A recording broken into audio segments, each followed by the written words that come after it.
qualified people are working for city government, how do we expect to have an efficient rebuilding process? You can't. That's why we had to take it out.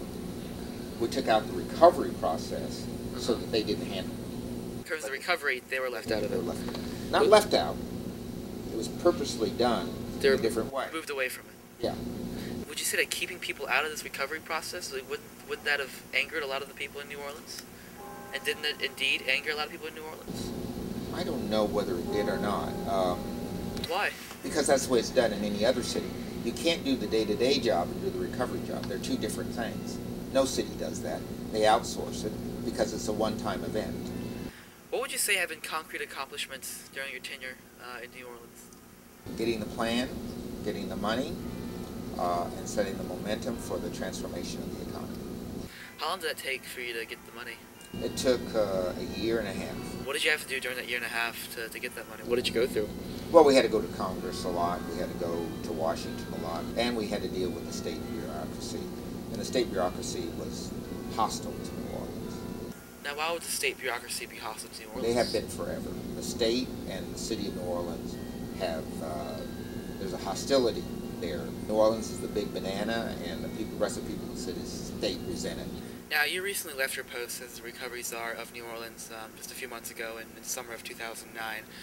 Why did you leave? Why did I leave? My time was up. But didn't you say before that there was still work to be done?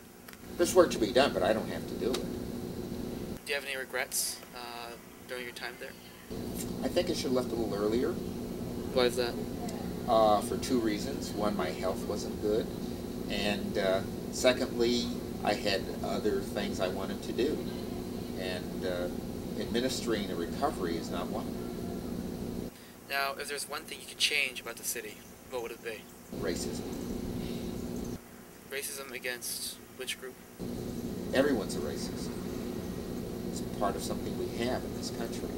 But it's deeper and more virile and more visible and entrenched in New Orleans than any place I've seen it. Did this racism impede the recovery process in any way? Yes, because it played itself out when you're trying to make a judgment.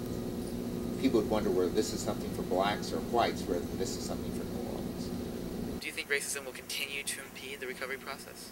There is a sense now in the white community there's blood in the water, and they can recapture the political apparatus and kind of put their foot back on black people's throats. And that will be explosive and very dangerous. And I think unless the next mayor is very clever, it's going to explode and there'll be race riots in New Orleans. Would you say that the people of New Orleans were expecting too much? Oh yes, yes, but New Orleans have expected someone else to do it all along. They have never expected to do it themselves. So they don't tax themselves, for example. They don't pay sufficient taxes to do the necessary things to keep the city growing. When you lose 100,000 people and the tax base remains the same, you can't support the system. Now, 100 years from now, will New Orleans still be here, you think? I don't know. I would say that the forces of nature are such that it's unlikely. Because if the Mississippi blows and a hurricane comes at the same time, New Orleans will be wiped off the map. And that's a likely event. So I'd say the chance of New Orleans surviving a cataclysmic hazard